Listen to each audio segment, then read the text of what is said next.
Let's now look at some exam questions regarding the binomial distribution.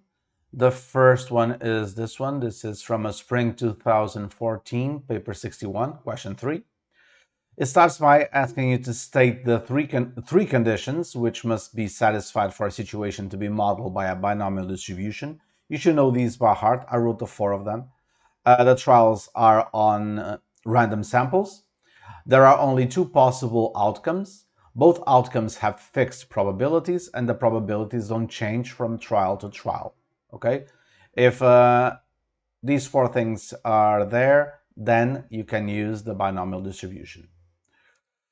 Then, George wants to invest some of his monthly salary. He invests a certain amount of this every month for 18 months. For each month, there is a probability of 0.25 that he will buy shares in a large company. There is a probability of 0.15 that he will buy shares in a small company. And there is a probability of 0.6 that he will invest in a savings account. Find the probability that George will buy shares in a small company in at least 3 of these 18 months. Okay, so what is n? N is a number of months, is 18. Okay, what is the question focusing on? It is focusing on the probability of George buying shares in a small company, which is, by the way, 0.15, as you can see over here. Since this is binomial distribution, if P is 0.15, it means that Q is 1 minus that, which is 0.85, or 0.25 plus 0.6.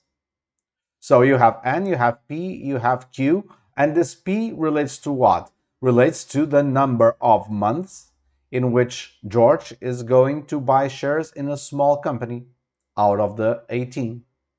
You want at least 3. So what does this mean? So X is the number of months in which George buys shares from a small company. N equals 18, P equals 0.15, Q equals 0.85. X can be used by can use a binomial distribution with parameters 18, 0.15. You want the probability that X is bigger or equal to 3. Okay, so this, how do you solve this? This is 1 minus the probability that X equals smaller than 3, which basically is a probability that X equals 0, 1, and 2. Okay, so now you have to use the formulas to calculate these 3 probabilities. You already know the formula. Just plug everything in a calculator, and here you have the probability. Okay, simple enough.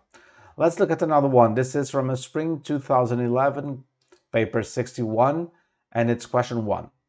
Biscuits are sold in packets of 18. There is a constant probability that any biscuit is broken independently of other biscuits. The mean number of broken biscuits in a packet has been found to be 2.7. Find the probability that a packet contains between 2 and 4 inclusive broken biscuits. This has a twist, this question, because it gives you not right in the front the parameters for the binomial distribution. It gives you instead the expectation. It gives you one of the parameters of the binomial distribution. You know that it is binomial distribution, the one that you have to use because you either have broken biscuits or not broken. Okay. You are given one of the parameters, which is n. The other one is p. Okay. How can you get p? You can get p using the expectation, because you know that in a binomial distribution, the expectation equals np. So you have the expectation, you have n, you can calculate p. And once you have p, you can calculate this probability over here. If you set up the random variable x as the number of broken biscuits in a packet, okay, and is 18, the expectation is 2.7. This is what you want to know, the probability that the number of broken biscuits in a packet is between 2 and 4 inclusive.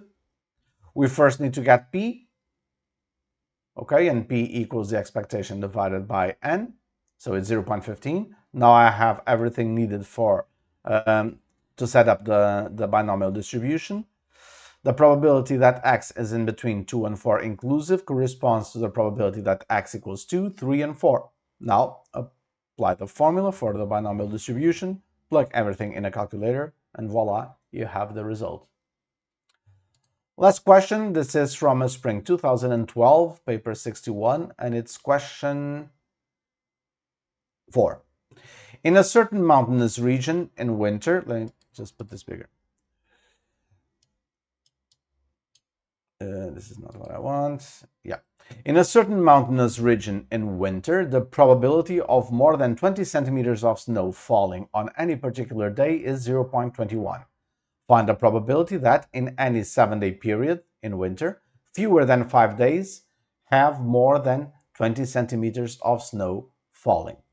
Okay, so what are you given? You are given the probability that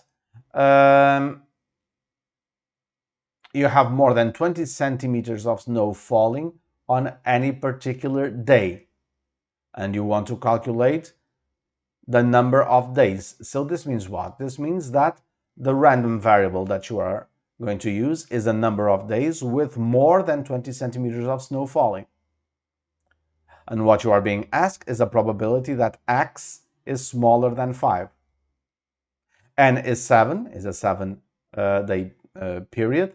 The probability is given is 0.21. This means that Q is 0.79. And you have everything. This is binomial distribution. You either have this situation happening or not. Okay? So N is 7. The probability is 0.21. You want the probability that X is smaller than 5. All right?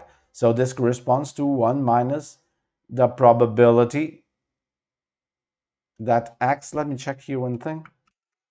Okay, it's fine. So the probability that x equals smaller than 5 is 1 minus the probability that x is bigger or equal to 5 up until 7. All right, that's what I have over here. So again, I just apply the formula for the binomial distribution for each one of these cases, and here you have the result. Now, the next question is the one that is trickier because it's different from everything that I've answered so far. And the difference is that you have to set up a new random variable. Let's look at the question. For 4 randomly chosen 7-day periods in winter, find the probability that exactly 3 of these periods will have at least 1 day with more than 20 centimeters of snow falling. Okay? You cannot apply the same random variable that you used for question 1 because this was the number of days out of a 7-day period. Now you are going to have bunches of 7-day periods as your random variable, and you want to calculate a probability that you have exactly 3 of these 7-day periods with at least 1 day with more than 20 centimeters of snow falling. N is going to be 4. Your new random variable y is going to be the number of 7-day periods in which this happens. And this means that you are going to calculate the probability that your y equals 3. Okay, so y is the number of 7-day periods with at least 1 day with more than 20 centimeters of snow falling. All right, this is a circumstance, but what you are focusing on is a number of 7-day periods. You are testing it out of a total of 4 of these 7-day periods, of these weeks, okay? But you didn't have the probability to begin with, all right? You don't know the probability of this happening, at least in the context of the question itself. You have to calculate it yourself first. And for that, you use the random variable in the first question. What is the probability that the number of days with more than 20 centimeters of snow falling is bigger or equal to 1? Well, this is equal to 1 minus the probability that you have no day in which you have that situation with the snow. So that's 1 minus combination 70 of 0.79 to the power of 7. And here you have the probability that you are going to use for the new random variable. All right? Again, what is a random variable? Is a number of 7-day periods with at least 1 day with more than 20 centimeters of snow. And how do you calculate this probability? Using the random variable that was established before. Make sense? So now this is the probability for your new random variable. N is going to be 4 for the new random variable. So now you have everything. And you want what? You want a probability that y equals 3. So just apply now the formula for these new parameters, and here you have the probability that you wanted.